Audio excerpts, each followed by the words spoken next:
Hello, everyone. This is your host, Manoj Tandon, and welcome to another episode of Dark Rhino Security Confidential. Today, we are honored to have Kenneth Ellington join us. He's got a heck of a background. Kenneth is a senior cybersecurity consultant at EY, and he specializes in SIEM and SOAR, and we'll get into that a little bit later here. He is also the founder and owner of Ellington Cyber Academy, an e-learning platform that teaches and trains people on how to use various SIEM and SOAR technologies so that they can transition or upskill themselves in their career, which is a very noble goal.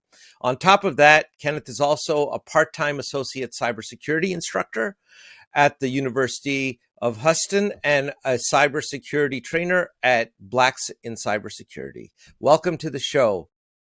How are you Thank you. doing today, Kenneth? I'm doing pretty well. It's kind of cold outside for Dallas, but other than that, everything's been pretty good so far. Oh, so you're down south in Dallas. So tell me what cold is.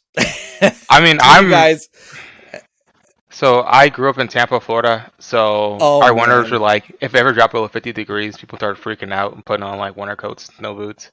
So for the past week, it's been like in the 50s and 40s. So to me, that's cold. Well, that's a nice spring day in our neck of the woods. So, I'm up here in Pittsburgh, and the Northeast, Northeast 50s. Man, that's a good day. You can go out in a t-shirt. That's not sweater or hoodie weather. That's cool. But you grew up in Tampa, so I can see how you could see Dallas being a little cold. Makes sense. Yeah, still trying to get used to it. It's a work in progress.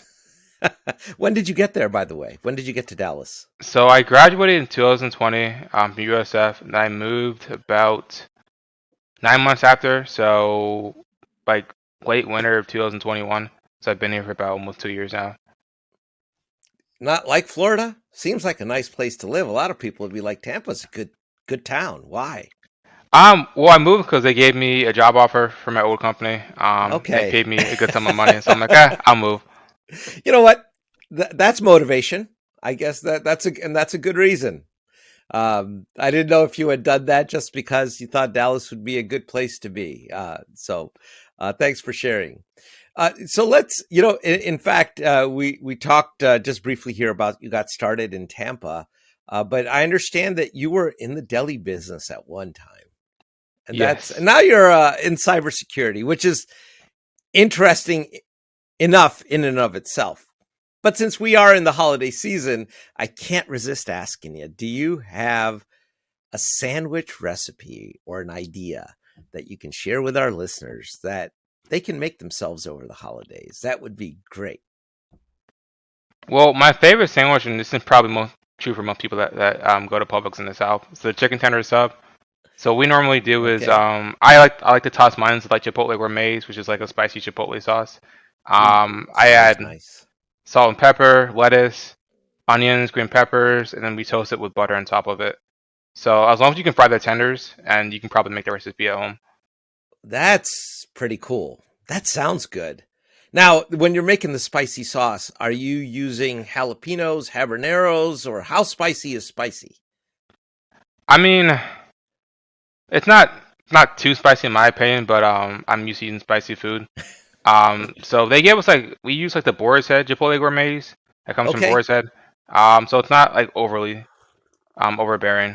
I guess a follow up to that, this is just more of a curiosity from someone who's been in the business, is how important are the ingredients? Like if you buy the ingredients at your local deli versus buying them at your local grocer versus going to a Whole Foods or Trader Joe's or something like that, is there a difference there from someone Yes, there that's is. been? Quality is super important. So one of the reasons why I hate shopping at Walmart, among other things. So it does matter a lot where you go to shop, especially for like actual Whole Foods. So normally I try to stick at like Publix or Whole Foods for my ingredients because they're normally pretty high quality. So if you use like crappy ingredients, you're gonna get like a crappy product. So normally the more you pay, the better it'll taste. Not always, but in most cases. Well, I guess that's advice that could apply to a lot of different things in life, generally speaking, right? If you don't have you don't have quality in, you're going to get garbage out. And that can be an umpteen number of things. You appear to be very interested in educating others. Where Yes. does that passion come from? Is there a story behind that's driving that? So I would say it's a lot of factors. One big influence is probably my father. Um, so my family's from Jamaica originally, so they didn't have much growing up. So for me, like always see my dad work hard, but always being happy when he came home was like a big influence on me. So like just giving back towards people, especially people that look like me. For historical reasons, we've been denied those opportunities. So trying to like bridge that gap as much as I can. Also that I think, in my opinion, most teachers are, from my experience, most teachers aren't that good. Because for me, if you think about it, I don't remember like majority of my teachers like throughout high school or middle school, right? They don't have that big of an influence on me. That could be for various amount of reasons, but I want to be that one teacher that they'll remember me 20 years 20 years like down the line. So I want to try and do my best, trying to make it as organized as possible, trying to leave like a big impact on their lives is super important to me. What characteristics do you have to bring into your style of teaching to you think that allows you to leave that kind of an impression where a lot of the field is not, many teachers are just not doing those things? I would say you have to be and empathetic, passionate, and understanding, and patient. Patient probably being the biggest thing, right? If you worked in cybersecurity, you know there are people that are just good engineers, right? And they're just good engineers, right? They can't explain Yep. anything towards their client. They'll freak out if the client doesn't understand it. It'll curse them out, Oh right? yeah. So same thing with teaching, right? If your student doesn't understand anything, you can't like slap them across the face and say, "Don't do that again," right? That's not gonna work. You have to be understanding. Put yourself in your shoes. You were once them, right? Years ago, so understand that they may not get it at the first time, the second time, or the 10th time. You have to keep at it, be understanding of what the situation is, and just keep going at it and try to explain in different ways until they understand it, which may take a day, it may take a month, it may take a year. Doesn't matter, right? You just have to be with them and keep going on. So conversely, Kenneth, is there what's the role of the student there? Is there a way to be a good student as well? Yeah, there are things I tell my students. For them, I also try to tell them be patient, right? Understand the material that you're studying. Make sure you actually look over it before you ask a question. A lot of times, you may give them something, they may skim over it, and they may ask a question that they could have answered themselves. Um, Another big thing I would say is if you're in a group setting like I normally do my students, I would probably tell them to like work with your groups first and before you come to me. Because again, like if I give you the answer, right, you're not gonna learn anything, right? But if Right. you ask one of your friends or your peer groups, right, you're more likely to gain more knowledge from that because their perspective is probably closer to yours than mine is, right? Because I'm more advanced. So those are some of the things I try to tell my students to be on the lookout for. So are you teaching to a test or are you teaching to a concept? I guess, for lack of a better term there. I would say more concepts, more hands-on.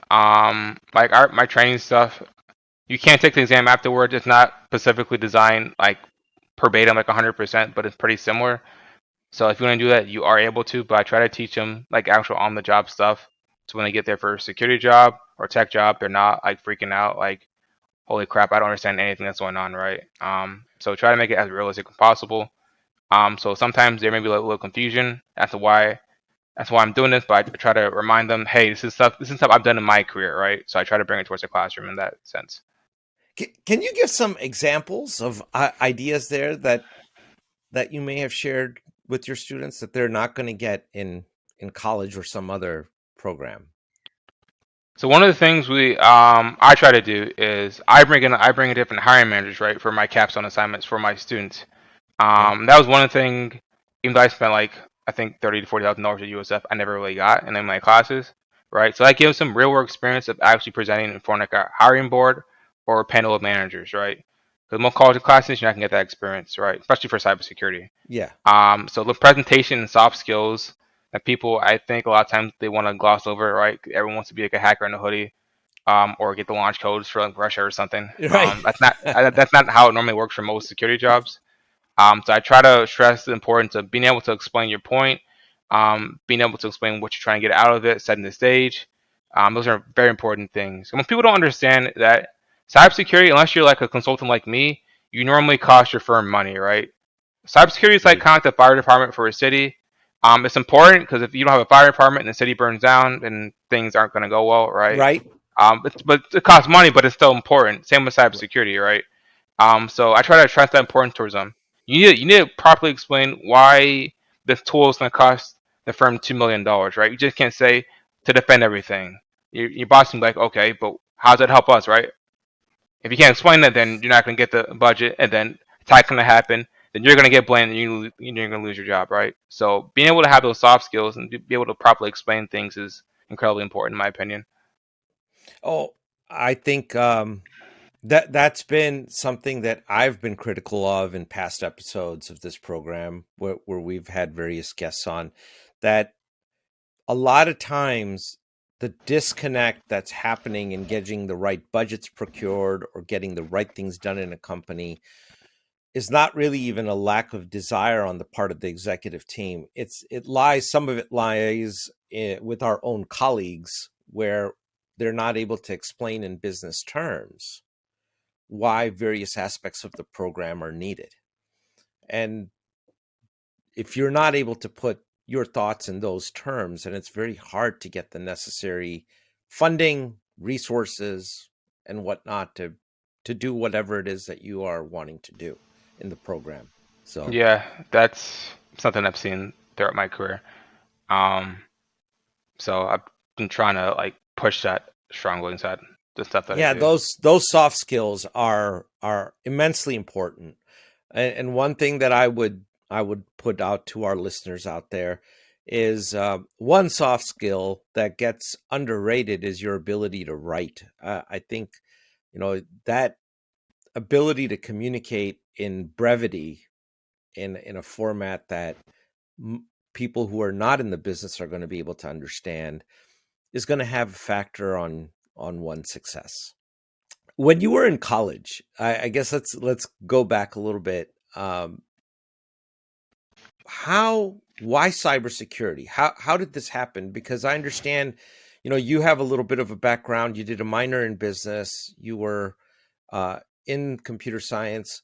Why cyber and not as opposed to going into coding or working at Google or Microsoft in a more development capacity? I just curious, please. Um, I'll so I'll start there at the beginning. So originally, my dad's a software engineer. He's been one for the past like 25 years, right? Okay. So he tried to make me do. We tried to. He didn't like force me, but he strongly pushed me and my brother to try to do programming. Okay. Throughout high school and college. So originally, like back in high school, I think I was like a freshman. This was like one summer. He asked me to do like a Code Academy course. I did it, and I thought it was like the lamest thing ever. I told him, I'm like, Dad, so you type in the keyboard and and numbers pop up and the program's wrong. People pay you $1,000 to do that. I'm like, that's the dumbest thing ever. Why would anyone ever want to do that? So I didn't do programming. I Okay. did business when I graduated from high school. And then fast forward 2 years, get my associates from HEC, and I go to USF, right? Yep. I started in business management, but I thought I want to kind of specialize and do something a little more specific. My dad's like, why not IT? I'm like, oh, I'm like, it's a great idea. And so that's how I kind of got back into IT. And then fast forward another 2 months, yeah. So 2018, that summer, of working at Publix, I let everyone know that I wanted to do IT or cybersecurity. But it's one of the big things we try to tell people: let people know what your passions are and your desires, so they can speak Okay. on your behalf when you're not in the room. So that's what I did. And then my store manager comes to me, Lori. She's like, "Hey, Kenneth, the director of cybersecurity at Publix is going to come in our store next week. Do you want to meet him?" I'm like, "Oh, yes, please." Wow. So, I'm like, yes. So she set up a meeting with him. His name's Rick Rampola. So he sat me down. I told him what I want to do, and he's like, "Hey, Kenneth, you ever thought about cybersecurity at Publix?" I'm like, "I thought we just sold groceries. I know he did cybersecurity." So Rick gave me like step-by-step instructions of what he expected from me, because the internship team got filled up during that summer, but there's gonna be a spot on the team next year. And he told me, he's like, Kenneth, if you can do all these things on the list, I can almost guarantee you a spot on my internship team next year. Fast forward 9 months, I do everything that he tells me to do, and I get the job at Publix. So that's kind of how I got into cybersecurity. So there was like a bunch of peaks and valleys throughout the way for that. One of the really big turning points was when I did the Rely Quest Bootcamp at USF. So Okay. that was like the first bootcamp Rely Quest did. And Rely Quest is like an MSSP provider. They're based out of Tampa, Florida. So they're official partners with like the Tampa Bay Buccaneers and the Boston Celtics. Okay. So they service like a bunch of Fortune 1000 companies. So that boot camp was like the hardest thing I've ever done before towards that point. Like the first week between like work, school, and the boot camp, I did like 100 hours. So I was in the school library every day till like midnight, even on Sunday when there was nobody there. It was really creepy. It was like that parking lot was empty. It was super, super creepy. So that was one of the biggest things for me because it was hell. I'm not gonna lie, it was insanely hard. So I still have like lifelong friends like to this day because of that boot camp. Um, so I did the boot camp, right? And once you finish the boot camp, they do an interview with you, right? So I did Yep. like I think it was like 5 rounds of interviews for internship, which I thought was super hard. Um, and then like they told me I think like the day after Thanksgiving that I didn't get the position, Oh. and I was super pissed. I'm not gonna Oh front. man. I was super After upset five because rounds of interviews. yeah, it was. I was very upset because for me, like, it was that they were taking away something that I know I've earned. Right? I could do the job. I was smart enough. I was passionate enough. And I felt were withholding something that I know I earned and that I bust my ass for. So it ate at me for like months because all my other friends got it in, and they're making like double what I'm making. They're talking about all the cybersecurity topics. They got these nice posts. I'm like, damn it! I'm like, this should have been me. So it ate at me for months because I didn't get that position. But for me, it's like, Ken, if you did everything you could do, you trust in God, you know you can get in the right place. So I just kept on working and working. And then Publix called me like 5 months after that, and I got the job at Publix. And Wow. so that's kind of how I got inside of cybersecurity. That's a very good story, and there's a couple underlying themes there, Kenneth. One of perseverance, right? You weren't one to give up in that entire journey. The other theme there is that you're very proactive. You saw an opportunity and you took advantage of it. You wanted to be a part of something, and you let other people know. Uh, those I think, are general life lessons that could apply to anyone that's trying to do a career in anything, right? That's a good model to follow. And you manufactured your own luck in the sense. So hats off to you, man. Thank you. Yeah, just putting yourself out there is like the biggest thing, honestly. First, you're gonna probably feel stupid or feel awkward, and that was a lot. That was a lot of reasons why I didn't do a lot of things when I was younger, because I was afraid of what people were gonna think about me. But when people don't really, I guess I don't know if it's good or bad. When people don't really care about you, right? They're more focused on themselves. So once I figured that out, it's kind of like, worst that happens that I fail, and the best thing that happens to me is that I succeed, and I'm here right now. So I think I've done pretty well. Yeah, no, that's great. So let's talk about another. We know how you got into cyber now, but why be an analyst and not a threat hunter? That seems to be everyone. A lot of people, and I shouldn't say everyone, but a lot of people want to be ethical hackers or threat hunters when they first think about cybersecurity. Shed some light on this. So I actually did some threat hunting when I was back at Publix as an intern. Okay. So I did one of my things was like the bitch jobs admin tool for Windows. So I Okay. worked with like our penetration testing team to try to build some detection rules for that. That was super cool. It was like incredibly hard, but it was a lot of fun. I would probably say that normally those require like more advanced skills, so it's very hard to get like straight out of college those jobs. It's definitely possible. It's doable, right? But if you don't get that position, you're not stupid, right? You're still a good cybersecurity person. You just may need to take another position. And because everyone wants to do those positions, right? Because that's what's glamorized like in society, right? The bar to entry is super high. So taking on a role like either a blue team analyst or a GRC analyst or something like that, your entry level will probably be a little bit lower and maybe easier to get your foot in the door, which is all you really want, right? Once you're inside that door, you can easily pivot to wherever you want to do. That's one piece of I should try to get my students as well. And that is a critical piece of advice. You have to land somewhere and then look at pivoting. If you're aiming for something and you just don't get it right away, shouldn't be discouraged. Find a path, or carve your own path to it. And you're exactly right. That's a lesson that's really not taught a lot of times, but it's a very valuable one, right? Now, you've become an expert in SIEM and SOAR platforms. You know them inside out. So one thing that I'd like you to enlighten us about is a SIEM versus a log management system. Are they the same things? No, they're not. So specifically, a SIEM is a security information event management system, right? That is meant for security events only. If you try to use a SIEM as a log management platform, you're gonna have a lot of issues. So like Splunk Enterprise is a log management platform, data aggregation log management platform, like data to everything. Then Splunk has Splunk Enterprise Security. That is a SIEM platform. That is specifically made for security events, right? There's like correlation rules, the detection rules you can build up specifically for that. Now, Again, oh, I'm sorry, sorry, go go ahead. ahead. I was just gonna say like one you can use for like BI, observability, DevOps, that's fine, right? And then a SIEM is specifically cybersecurity tools. So think of QRadar, think of Splunk Enterprise Security. Those are SIEM tools, right? And then Elastic as well. They think they have the SIEM component. So there's a couple notes from it. But Elastic can also be an analytics engine. Tableau. Is there a reason why we couldn't use Tableau to accomplish some of these things?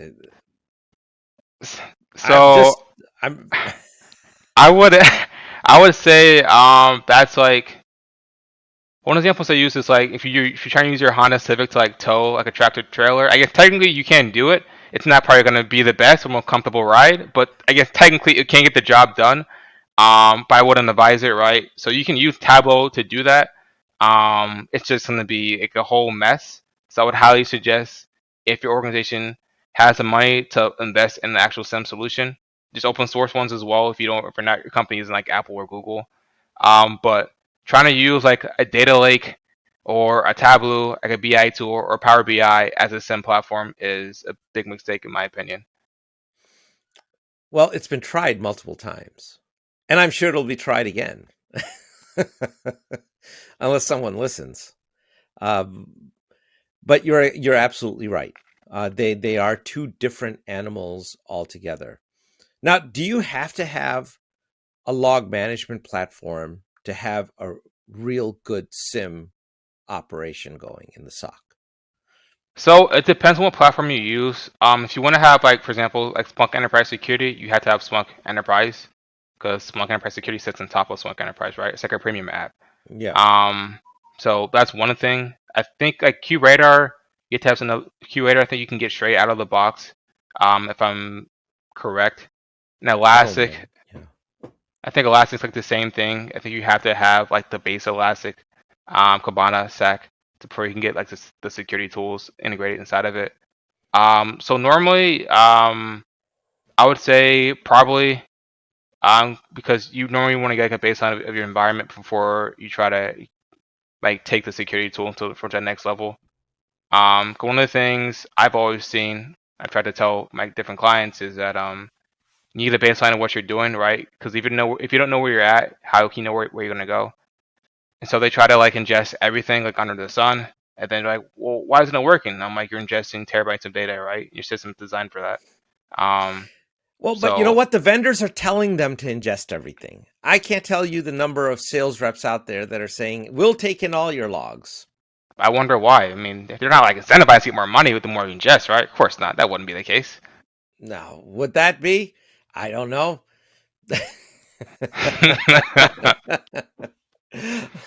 I mean, and it gets really expensive if you start doing that as well. I mean, compute costs get expensive. Storage gets exponentially expensive. When you're not storing grandma's pictures and you're putting terabytes and terabytes of data. in hot storage, that's going to cost money. It's going to cost a lot of money. And then you also have to get from the compliance perspective, right? The more data you can store, more type of data you store, different types of compliance rules you're going to have to comply with, right? So maybe putting it in one country, storing it in there, putting a certain bucket, right? That's even more dollars as well, right? It's very expensive.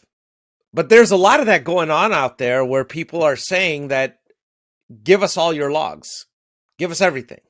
And I again like going back towards what first off, like, so what do you actually consider like security data, right? You need to have like some type of documentation inside your organization that states, hey, these type of logs, if they meet these criteria, this is security data.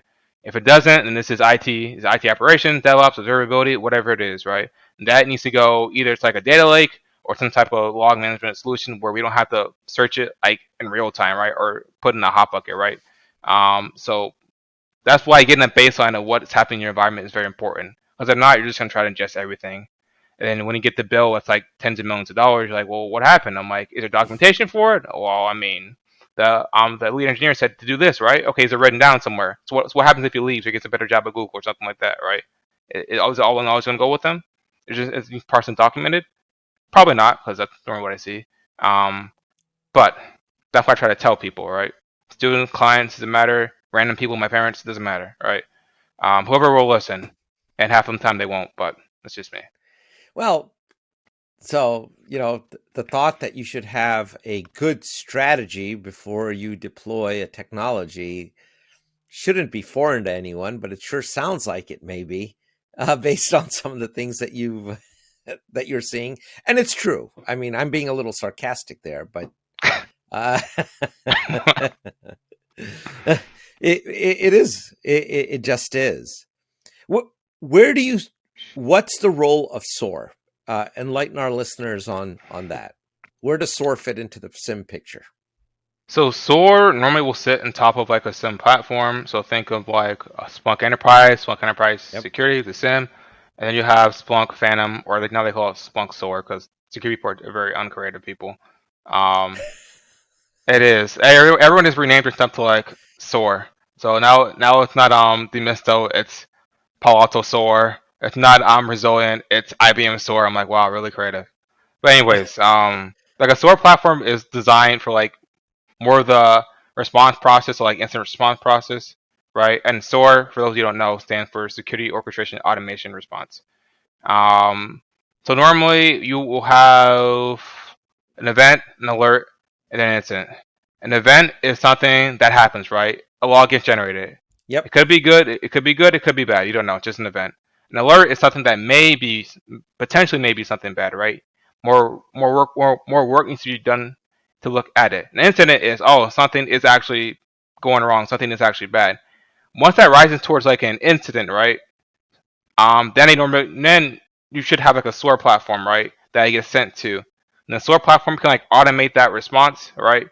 They'll have workflow actions. You'll have playbooks that you can run to try to automate that response, and you can have like human eyes put in on different processes depending on what it is, right? You can customize it as much as you want, or you can keep it generic, just like things straight out of the box or things that are Mm-hmm. common throughout all industries. Um, so if you want the analyst to take a look at it at the last step before it gets solved, then you can do that, right? Or you can just have Mm-hmm. it completely automized. It's up to you, right? So think of it as Splunk Enterprise. That's that event. Something gets triggered, then it goes to Splunk Enterprise Security. That's an alert. Then something gets triggered again as an incident, then it gets fired to Splunk Phantom in this case, right? And that Yep. turns into an incident, and then your incident response team will take a look at it through the SOAR platform. Where do you see AI evolving in this SIM SOAR junction? So I think AI can take a lot of the repetitive tasks, which I think is good, right? Because human beings, you make them do something over and over again that's really repetitive and boring, they're gonna make mistakes, right? Just how humans are. Well, So I and think you know what? There's been several. It's interesting you bring that up. There's actually been several studies done. There is a real thing as fatigue in the SOC. Analyst fatigue is real, and it's for all the reasons you just mentioned, right? In fact, do you advise your clients how do you deal with that? Because you're right. If it's repetitive, it's going to be boring at some point. You're going to make a mistake. Yeah, so at my old firm, they put me on a SOAR platform. That was my first time ever touching it, really. Because when I was at Publix, SOAR wasn't a real thing, really. It was kind of like this product set of tools, but like back in 2019, 2020, it actually came like an official thing, really. Um, so like 2020, when I first started touching SOAR tools, back at DTCC, I had no idea what the hell I was doing. But they're like, Kenneth, go figure this out. That's where I met IBM. God have mercy on me. Um, so that was an interesting process. I was told we were trying to like automate some processes. Something that was supposed to take like a couple hours took like 5 months to get figured out. So that was that. Um, but with like with like automating things and SOAR, you're using AI. Trying to take the repetitive tasks is super important. I always think there's still going to be like the human element, right? Because AI is built by flawed people like us, right? So the algorithms aren't always perfect. So there's always going to be like some type of You vulnerability don't inside of it. say, really. Magic, right? What people think, it's the same thing with like crypto, blockchain, the cloud. Everyone thinks it's like Thanos. He has his infinity gauntlet. He snaps his fingers and everything gets fixed. That's not how it works, right? There's always gonna be vulnerabilities because it's a human tool that humans have made. Um, Oh man, I love that. so yeah, so there's always gonna be the human element, no matter what, in my opinion. A Yeah. lot of like the boring stuff that people shouldn't be doing in the first place will probably be removed, right? So a lot of like the spam monitoring, which is what something I did back at Publix. Which even though that was my first like security thing, so I thought it was like the most amazing thing ever, right? But I can see how like a senior analyst will get bored with that. He misses a couple emails towards the executive, then the executive gets fished, then it's all over the news, right? Then everyone's sad, everyone gets fired, or both. Yeah. So like automating out that and fixing those processes, I think AI will help a lot with that. Well, there's some companies out there that are offering a managed service that is not, and their names, I'm not going to mention them, but they're names that you know for sure, Kenneth. The big organizations where they're saying, if at a much cheaper cost, we'll offer you a SIM with an AI analyst on top, so no human's going to look at it, right? And now the perception, and I've seen it, is that, well, we really don't need the human. The technology is just you're writing correlation rules, and it's already doing that algorithmically. And then you have pattern recognition going on with AI. And we have it connected to playbooks and SOAR. The entire chain can be automated, and it's cheaper. So we think that's 100% secure. I mean, like it depends what your environment is, like how large is the organization, right? If you're like again like Google or Apple or Amazon, right? You're gonna have to have some type of human element inside of it, right? Because like automating all of that, all of your logs, all of the endpoints, like $1 trillion company, I don't think that's like really realistic, right? Because the load that's gonna be in a system for that, whatever tool that is, I don't think Yep. that's realistic in any case, shape, or fashion. And then for those again, like they automate like the very basic stuff. So like a lot of all the new advanced stuff that hasn't been found yet in anybody's environment, that tool is not going to recognize that, right? So it's going to go under the radar. And then when since there's no humans there, no one's going to notice inside the environment, right? And it's just going to keep Oh running and yeah. running. That's why they're called 0 days, unknown unknowns. And then 9 months later, when you're wondering, hey, what's wrong with our systems? They're not working properly. It's Black Friday. We're losing millions of dollars. What's going on? Oh wait, I can't ask anybody because everyone's just a robot. I'm glad that you're offering some common sense commentary on that. Because again, we try, yes, we're being a little sarcastic here, but at the same time, there's a seriousness to it that people just buyer beware, understand, always investigate something before committing to it, and understand, if not in depth, at least at the fundamental level, what you're buying and what some of the consequences of that can potentially be. And it might work for your environment. I mean, I'm not going to be one to argue that, but one should be cognizant. You touched a little bit about open source, not because Splunk, very expensive. QRadar can be very expensive. And it sounds like you probably didn't have such a good experience with it. But what about open source? Is it legit for the application? So the way I like to look at it, nothing's ever free. There's always some type of cost associated with it, either upfront or later. Like with anything in life. So with open source, the upfront cost is normally a lot cheaper, right? Because one of the big things you pay with a lot of these vendors is the actual help, right? The support. So when you have open source, like open source Ubuntu, right? You Yep. manage all of that, right? And if something doesn't go wrong, it's very expensive to get help from them, right? Yes. So it may be significantly cheaper upfront, but when something goes wrong, and something will always go wrong, this is IT, this is tech, that's just how it's been. You're gonna have to pay a lot of money to get it fixed, right? So you need to figure out as an organization, are we willing to hire our own basically support staff, like I have a super large one, or do we want to pay Splunk, Elastic, whoever the upfront cost to manage that, right? So it's just a give and take, and what your preference is as an organization. What are some common mistakes that people are making when they implement SIMs that you have seen over and over again that can be They avoided? buy it and they don't know what they bought, or understand what they Oh, bought, or they already have another tool that does the same exact thing. So they buy a Lamborghini and like, oh wait a second, I had another Ferrari inside the garage. I didn't realize that. Who cares? We got money. it amazes me that no one scrutinizes that or no one checked it, and that can actually take place. Yeah, I've seen organizations that they've bought like a SIM platform. It's like in the box in the ground, and they're like, wait a second, when did we buy this? Wait, why isn't it installed? Oh, because we don't know how to do it. Yeah, well, we'll install it later. And you'll spend tens of millions of dollars on it. So again, having a strategy, having a plan before you do something. You don't build a house just off of a whim, right? So having a plan of what you want to do, why you want to do it, the cost for it, make sure you have the right people to do it. Very important, right?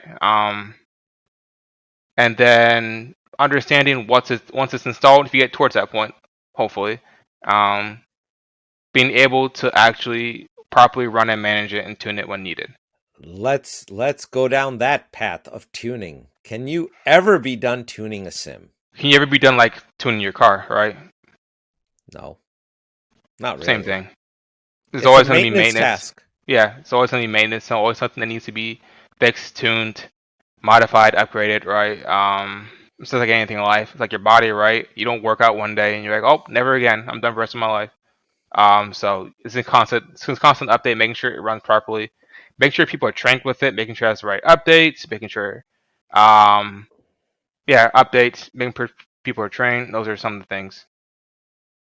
Yeah, it's I specifically focused on that because there's a notion there that we've got it implemented and we're done at the higher levels. I know the practitioners don't believe that, but people need to understand exactly what they bought, as you alluded to earlier. And there is an expense, there's an ongoing maintenance with that. And it's not something that you can just brush off and say, we'll get it implemented. And then I got one guy that's going to be the analyst, the tuner, and, the grand poobah, the SOAR administrator of it all. It doesn't work that way. No, it really doesn't. It doesn't work that way. And I wonder why the people quit. Like, I don't understand. Why did Johnny quit? We made him do 10 people's jobs. I don't get it.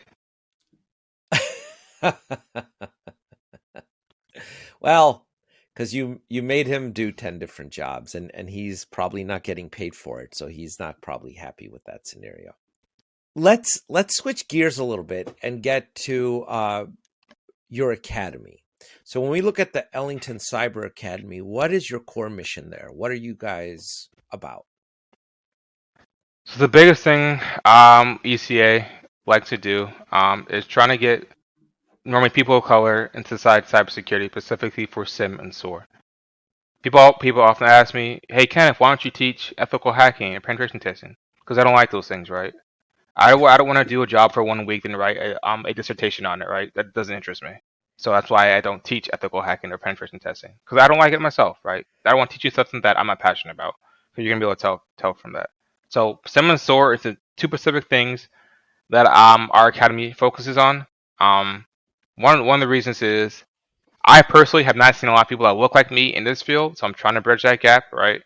Um, I haven't seen a lot of people when I was learning, talking about this, working with this, so I thought that was an area that I could excel in. Um, and then going back towards earlier in the show about how I don't think a lot of people are good teachers. Some people have bad experiences with teaching, right, which may affect them getting inside cybersecurity. And so we try to try to do something that's simple, or it's the complicated simple, right? Just having good material, being honest, being empathetic with students, being there if they need us, just those simple things. Now, just playing devil's advocate, when we look at other online learning platforms, and I won't mention them here, but there's a whole plethora of them out there, right? How does ECA differentiate from that? Because those are guys are going to make the same claim. They're going to say, you know, we've got a good platform, we got a lot of structure, it's self-paced, student can learn, and we're not uber expensive. So for me, I'm a big component in believing you get what you pay for. Excuse me. So one of the things we try to differentiate ourselves is we try to bring in hiring managers and recruiters from actual companies, right? We're not a college, so I'm not gonna charge you $20,000 for that. It's pretty affordable. And so actually going back towards the presenting thing, presenting in front of actual people that want to hire you if you do well, with these assignments, these capstones, right? I don't work for Elastic, I don't work for Splunk, I don't work for IBM, right? So I'm not a salesperson. If I think this platform is crap, I'm gonna let you know and be very honest with you. If I think it's good, then we'll put it inside our program and use it.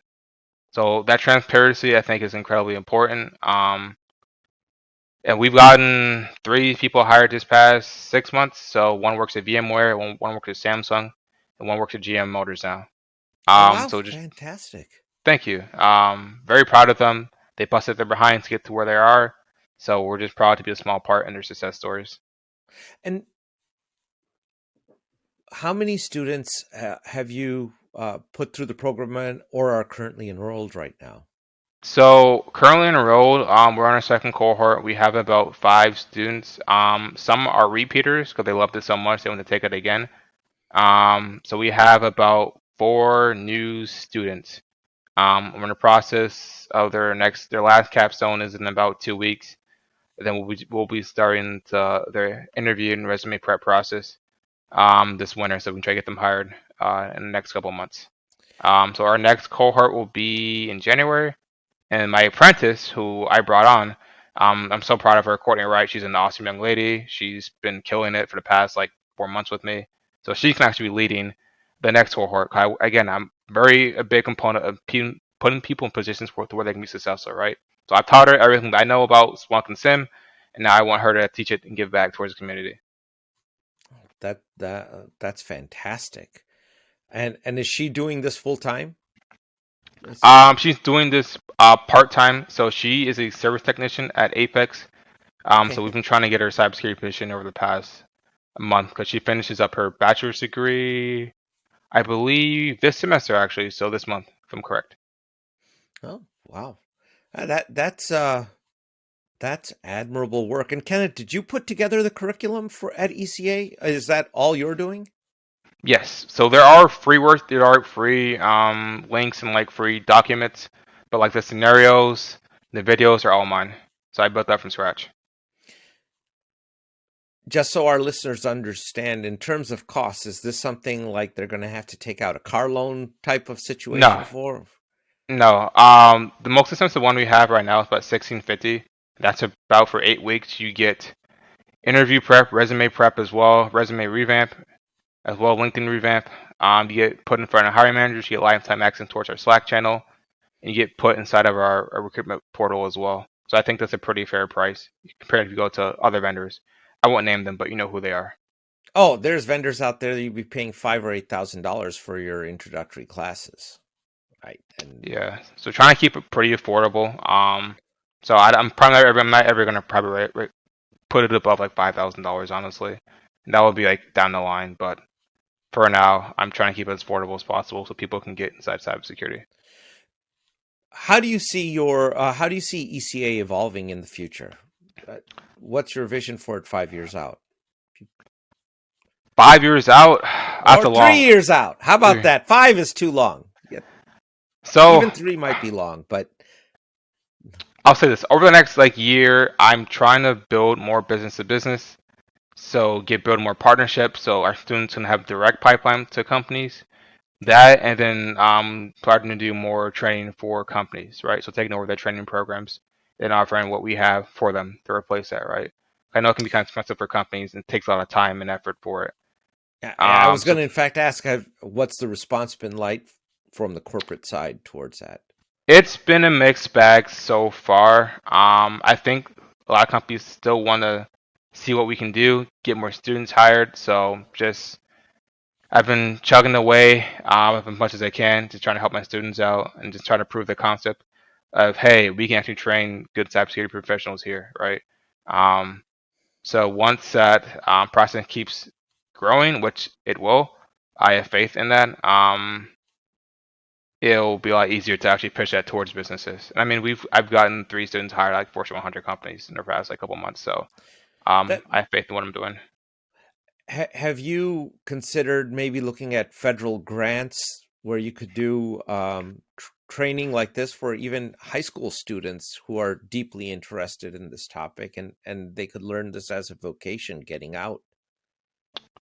That has been one of my ideas as well. That, and I work with the VA to see if I can get a government grant for that as well. So I'm in the process of trying to do my research for that. Yeah, because I mean, I don't know directly, but I think the Department of Education or HUD even, has some things out there for these types of programs that would help people advance out of their current station in life, if you will, to a much better role. And I think that would be a huge benefit.